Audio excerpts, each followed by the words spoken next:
जो लोग आज मुंह पे ताला लगाए बैठे हैं, दुबक्के छुप रहे हैं, बदला लेना होगा आपको, बदला। एक तो रिमोट कंट्रोल वाली सरकार है और यूपी में नो कंट्रोल वाली सरकार है। कोई कंट्रोल ही नहीं, बेकाबू। बाबा कब क्या कह दें कुछ नहीं पता किसी को। तब भी उठा के पुलिस नहीं ले गई, वो खुद पहुंचे हैं वहां से और गर्म चाय पिलाई जा रही है उनको, मिठाई खिलाई जा रही है। किस बात की? तो ये सरकार की सोच यहां से पता लगती है। उतना ही उससे ज्यादा वसूल रहे रोज, इतनी कंजूस सरकार।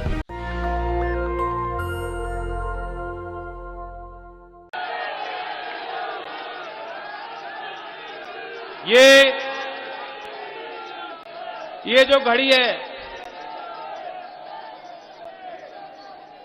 हम और आपको गहरी चोटें लगी हैं, आघात हुआ है, आपके ऊपर कष्ट लगातार बढ़े जा रहे हैं।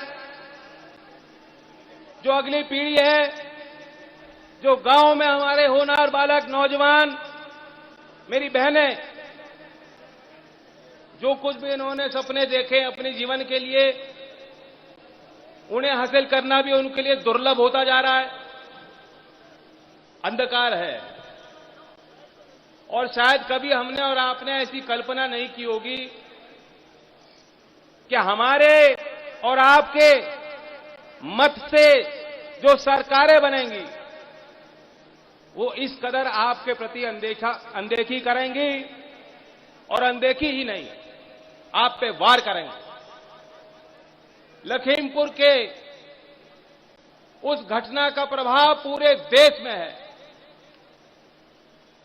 जो किसान वहां उन परिवारों के बीच नहीं पहुंच सकते, वे भी अपने घर में बैठे बैठे वह जो आंसू रो रहे हैं, वे उस परिवार के दर्द है। ये नाम आपको याद रखने हैं। ये सरकार चाहेगी, पूरी कोशिश करेगी कि लोग भूल जाएं बातों को, लेकिन हमें वे नाम याद रखने हैं, लखीमपुर के उन किसानों के। मैं लवप्रीत के घर पे उनके घर वालों का दर्शन मैं कर पाया। 18 साल का नौजवान था, कोई दोष नहीं इसमें। आपके लिए कुर्बानी दी लवप्रीत ने। दिलजीत, नछत्तर सिंह, जिनके बेटे आर्मी में हैं, और उनकी एक बात मैंने अखबार में पढ़ी, घर वाले बता रहे थे, अपने बेटे को कहा करते थे, बेटा तू देश की लड़ाई वहां लड़ रहा है और मैं किसानी करके देश की लड़ाई यहां लड़ रहा हूं। ऐसे थे नछत्तर सिंह जी। गुरविंदर सिंह, जिनके घर के लोग मानते हैं कि उन्हें गोली लगाई गई, पोस्टमार्टम की रिपोर्ट में उसका खुलासा नहीं हुआ। और रमन कश्यप, जो पत्रकार, ये नाम आपको याद रखने हैं। हर 5 साल में वोट का मौका होता है, मुद्दे बदल जाते हैं, कुछ मुद्दे वही रहते हैं। इस चुनावी समर में जब लोग आपके पास आएंगे, जो लोग आज मुंह पे ताला लगाए बैठे हैं, दुबक्के छुप रहे हैं, वो सोच रहे हैं ये माहौल बदल जाएगा, लोग भूल जाएंगे। ये जो नाम मैंने आपको बताए, नाम उनके आगे आपको लेने पड़ेंगे हर गांव में, और उनको पूछना होगा तुम कहां थे।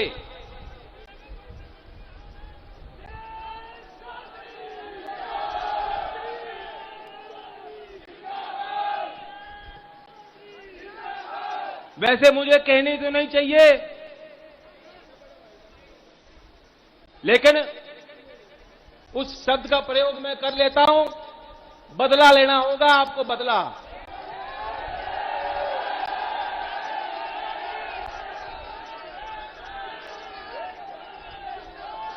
मुझसे पहले सोमपाल जी ने चौधरी साहब की आपको यादें दिलाई।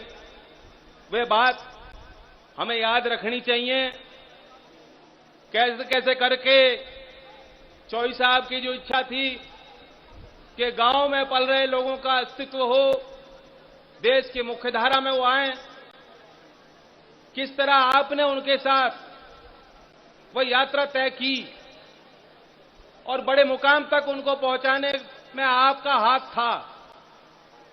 मैं आपसे कहता हूं कि वो ताकत आपकी, आप भी भूल गए, हम भी भूल गए, देश का किसान भूल बैठा। अब वक्त आ गया हम फिर याद कर लें।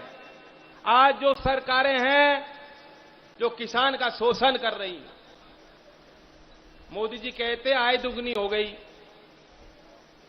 तो 2-2.5 महीने बचे हैं, आय किसी की दुगनी हुई क्या?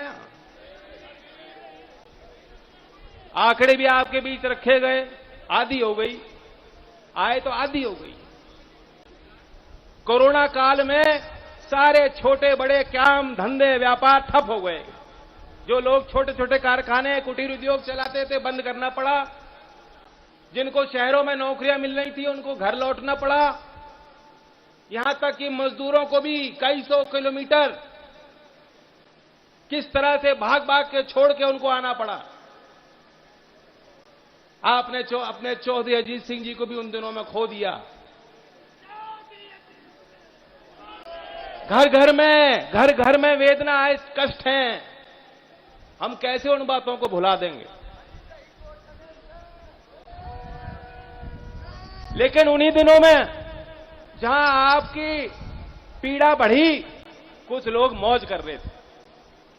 एक अंतर्राष्ट्रीय एजेंसी है फोर्ब्स, वो हर साल सूची निकालती है कि दुनिया में सबसे अमीर लोग कौन हैं।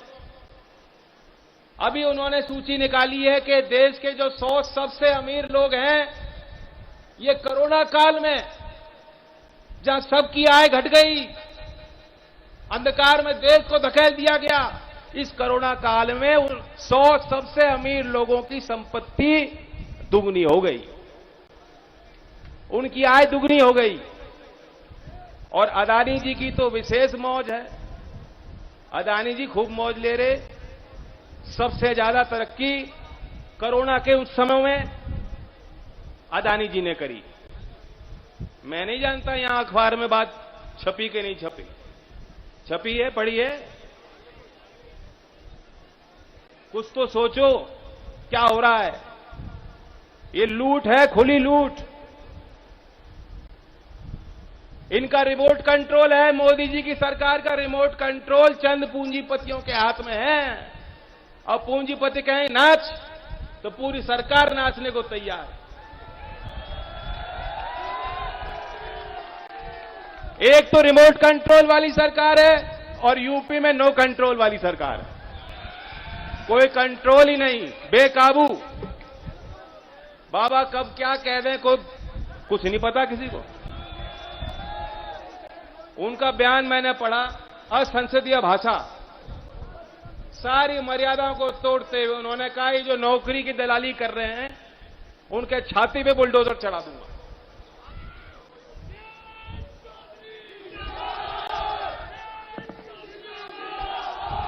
मैं तो आपको कह रहा हूं योगी जी, बुलडोजर चढ़ाने का शौक है ना? अनिल मिश्रा आपके मंत्री हैं, गृह मंत्री हैं। हमारी आपकी नजर में क्या है? वो हत्यारे। जोर से बोलो क्या है? मैं तो एक और बात जोड़ रहा हूं। इन्होंने 302 धारा लगाई, 120B की धारा लगाई कि ये षड्यंत्र में शामिल थे मंत्री पे, वो लगाई 120B। और एक और धारा है, कानून है UAPA। हाथरस की घटना, हाथरस के बाद अभी जानकारी मिली, जो कुछ पत्रकार वहां पहुंचे थे, 6-8 पत्रकारों को बंद कर दिया, उन पे UAPA की धारा लगा दी। 6 महीने हो चुके हैं, बंद है वो, और उनको आज तक चार्जशीट भी नहीं मालूम। उन्हें मालूम नहीं कि हमारे खिलाफ मुकदमा क्या है। ये हालात हैं। किसी के खिलाफ भी UAPA लगा देती है सरकार। अगर आप किसान की बात करोगे तो UAPA लग जाएगी आप पे, गुंडा एक्ट, NSA, आपके घर पे बुलडोजर चढ़ा दिया जाएगा। और यहां पीछे से गाड़ी चलाकर किसानों को जो रौंद देते हैं, हमारी और आपकी नजर में वो क्या है? आतंकवादी। जोर से बोलो, आतंकवादी। हमारे यहां कोई तालिबानी नहीं आने वाला। ये है नए अंग्रेज, काले अंग्रेज। ये है हमारे लिए आतंकवादी। मैं तो मांग करता हूं योगी जी, अगर दम है तो, अगर हिम्मत है तो, अगर खून गर्म है तो ये करके दिखाओ कि अपने मंत्री के घर पे बुलडोजर चलाओ और यूएपीए की आतंकवादी जो धारा है, कानून है सख्त, वो लगाओ।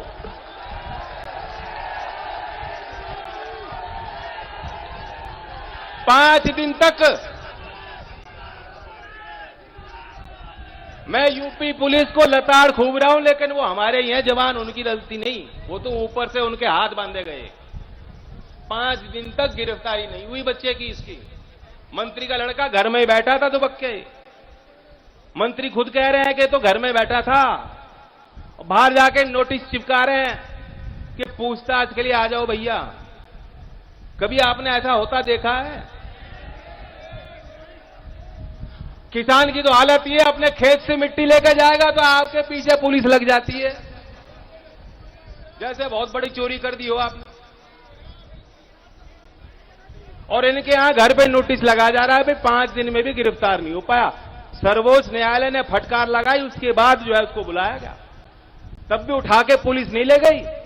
वो खुद पहुंचे हैं वहां से, और गर्म चाय पिलाई जा रही है उनको, मिठाई खिलाई जा रही है। किस बात की? तो ये सरकार की सोच यहां से पता लगती है, यहां से इनकी पोल खुल जाती है। बातें बड़ी मीठी मीठी करेंगे। गन्ने के विषय को लेकर प्रधानमंत्री जी ने बहुत मीठी बात करी थी। यहां गन्ने की फसल बहुत बढ़िया है, पैदावार बढ़िया है, और यहां की अब 2 मिल बची हैं। पिछले सत्र का भी अब 300 करोड़ से ज्यादा बकाया है।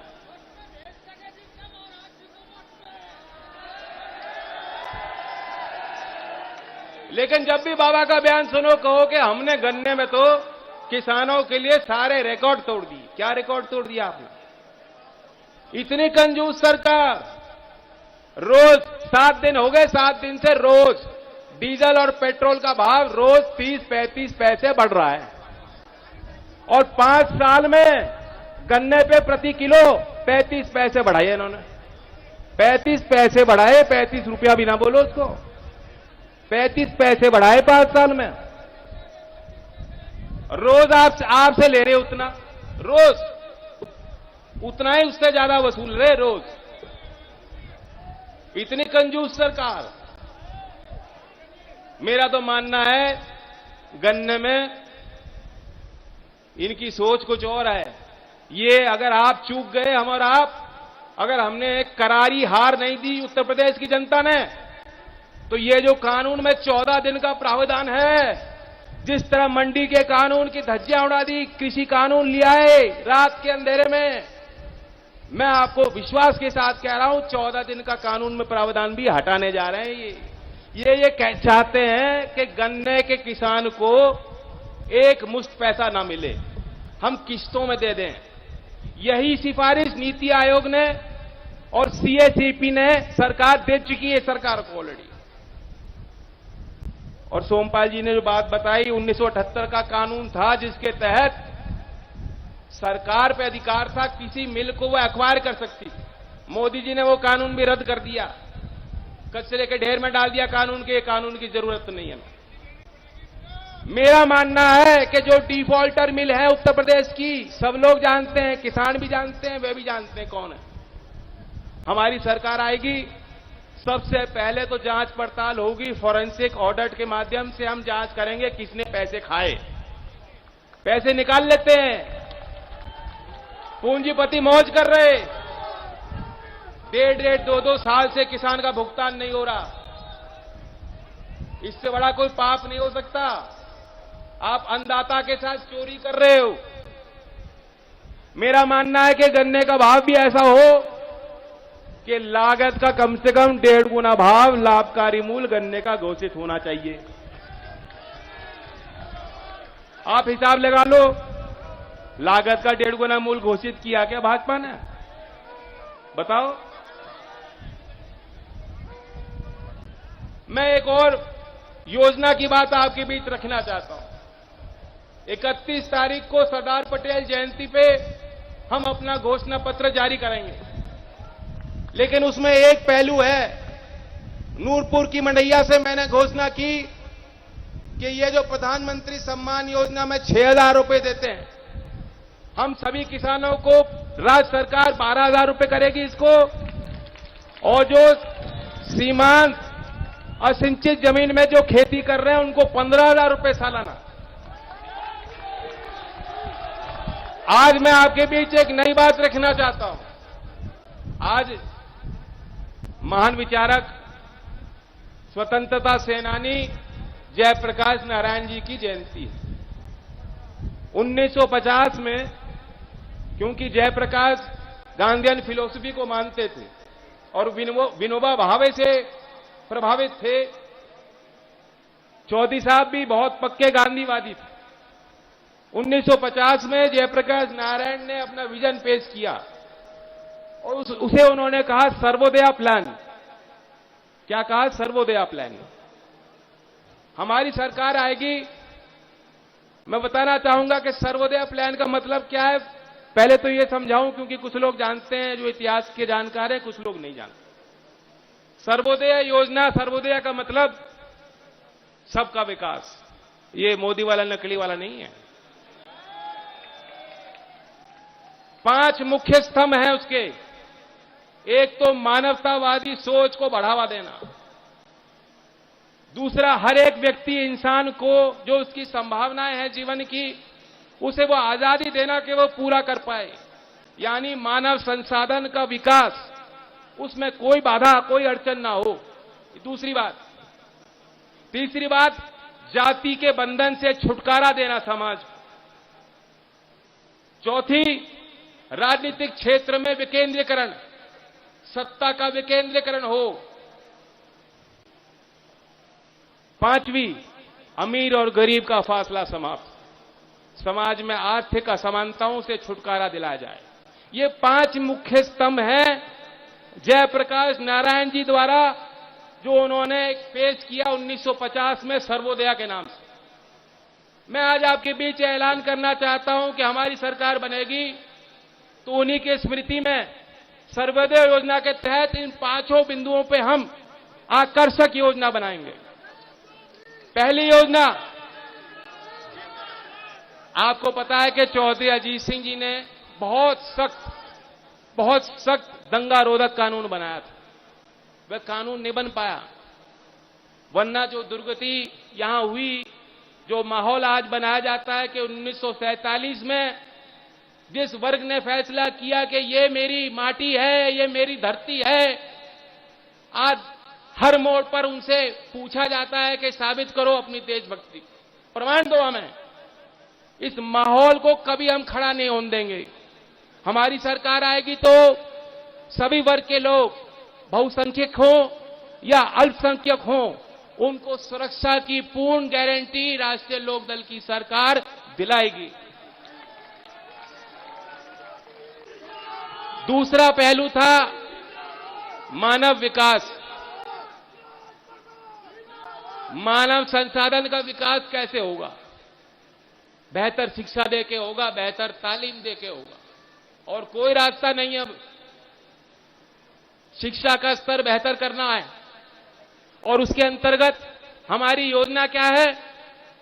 हमारी योजना यह है कि जो दुनिया में सर्वश्रेष्ठ प्रतिष्ठित विश्वविद्यालय हैं, 500, कुछ हमारे देश में आईआईटी हैं, आईआईएम्स हैं, कुछ दुनिया में हैं, जहां भी हो, अगर कोई एससी, एसटी या पिछड़े वर्ग से बच्चे को वहां एडमिशन मिल जाती है तो उसका खर्चा हमारी उत्तर प्रदेश की सरकार उठाने का काम करेगी।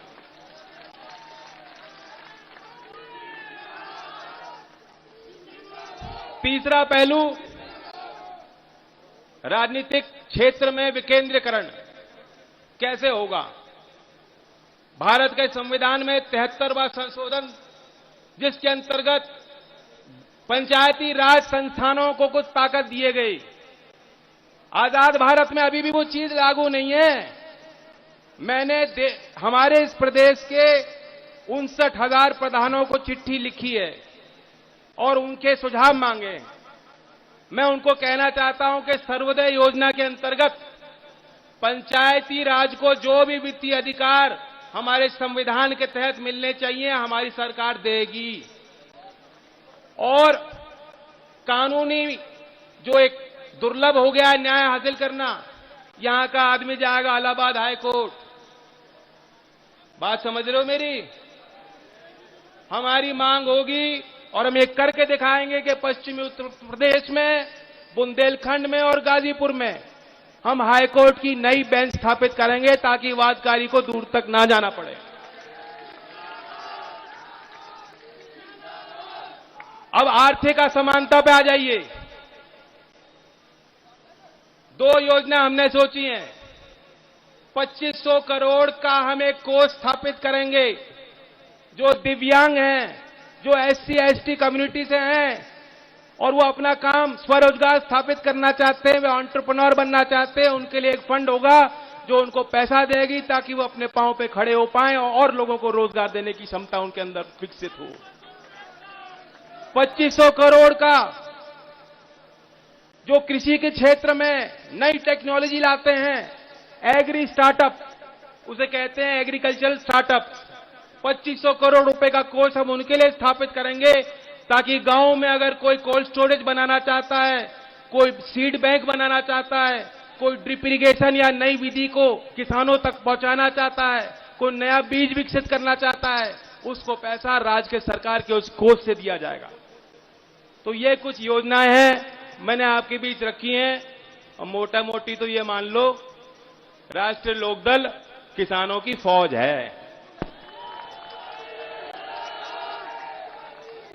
हमारा वर्कर अपनी छाती आगे करेगा आपसे, आप पे कोई आंच ना आए।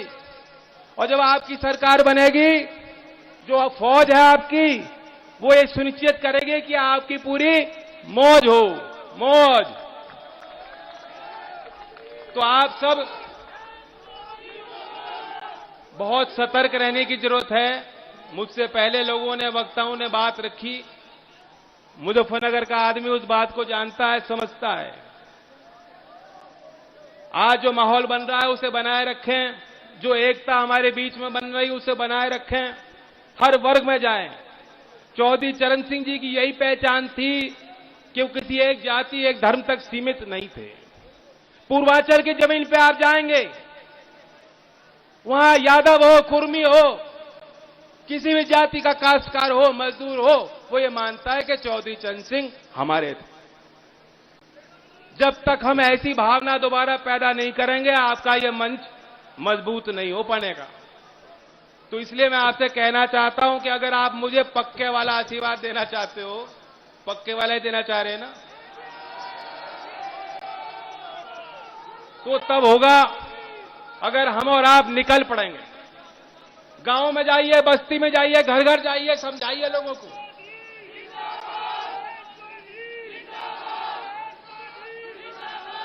अब नारा लेते हैं।